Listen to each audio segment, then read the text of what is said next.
Welcome back to The Explainer. Today we're diving straight into a really fascinating and honestly quite fiery critique of Al Gore's climate activism. We're drawing directly from a recent Blaze TV broadcast and some independent online commentary that dropped right around the 20th anniversary of the highly influential documentary An Inconvenient Truth. We're going to see exactly how these sources evaluate the film's predictions 2 decades later, breaking down their arguments point by point.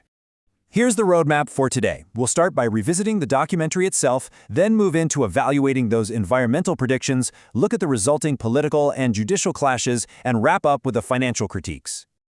All right, Section 1, Revisiting a Climate Documentary. To set the stage here, Al Gore actually recently doubled down on his original claims. During an interview, he stated that his scientists were dead right and lamented that society is basically continuing to use the sky as an open sewer. Well, this exact statement, this doubling down, is what sparked a massive rebuttal from the hosts at Blaze TV. The overarching premise from our sources today is a total, flat-out rejection of Gore's confidence.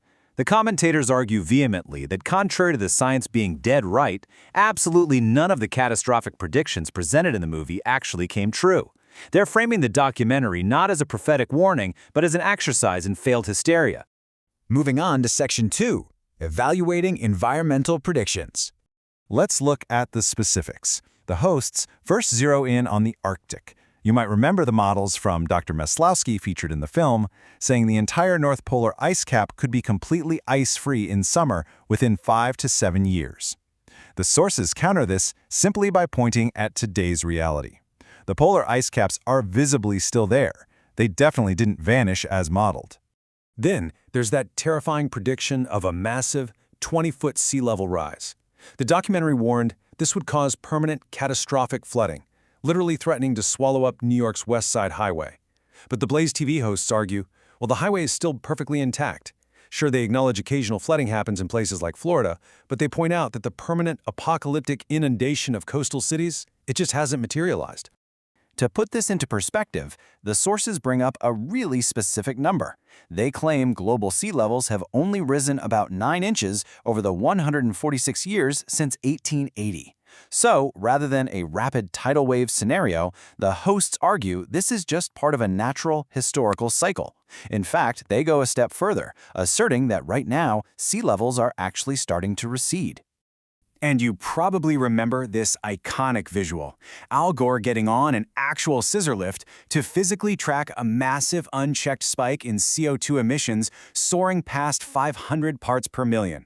According to the commentators, that dramatic, runaway atmospheric threshold just hasn't happened the way it was projected on that graph. When it comes to extreme weather, the sources highlight a stark number for last year: 0. As in, exactly 0 disastrous hurricanes hit the continental United States. Now, the hosts do acknowledge that right before the film dropped back in 2004 and 2005, we had monster storms like Katrina that absolutely fueled the movie's apocalyptic narrative.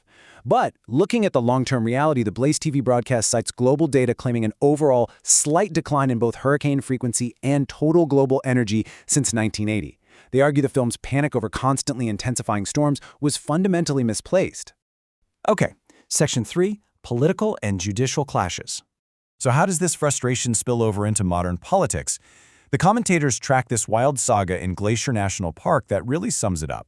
The park used to have these signs warning visitors to enjoy the glaciers because they were disappearing. Well, in 2020, those signs were quietly taken down because, as the hosts point out, the ice remained. Fast forward to May of 2025, the signs were ordered back up.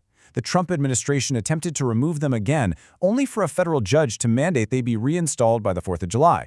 The hosts view this as a total chaotic ping-pong match over what they consider debunked climate messaging. And for the commentators, this Glacier Park situation isn't just a one-off. They pair it with a whole list of other recent federal judge rulings that have them absolutely fuming.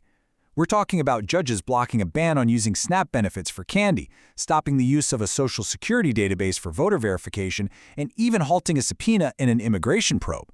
The broadcast basically paints the judiciary as an activist, chaotic force consistently undermining the executive branch. But beyond the courtroom drama, they express a profound concern over the cultural fallout here. The sources claim this decades-long apocalyptic fear-mongering has actively convinced younger demographics, specifically Gen Z and millennials, that capitalism is directly responsible for destroying the planet. They argue this messaging is deliberately driving the youth towards socialism, all under the false pretense that our sky is a sewer and the world is ending. Which brings us to our final section, financial critiques and reactions. The Blaze TV hosts pivot here to put a massive spotlight on Al Gore's personal finances. They point out that his net worth has skyrocketed from around $1 to $3 million when he was vice president to a jaw-dropping reported $350 million today. Their argument is that this massive fortune was built squarely on the back of what they call climate change garbage. And to really hammer home their criticism of his sincerity, they bring up a massive business deal. They highlight the sheer irony of a man who claims to deeply love the earth, turning around and selling his television network to an oil-producing nation for $500 million. For the host, that move completely invalidates his position as any kind of moral authority on the environment. And hey, this visceral frustration isn't just an American thing. An independent Australian commentator echoed the exact same anger online. They looked at historical photos of the Sydney coastline from the late 1800s, compared them to today, and noticed absolutely zero difference.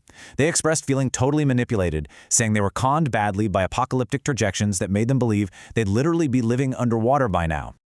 The resentment over Gore's influence runs so deep that the Blaze TV broadcast actually takes a moment to retroactively thank the 537 Florida voters who tipped the 2000 election.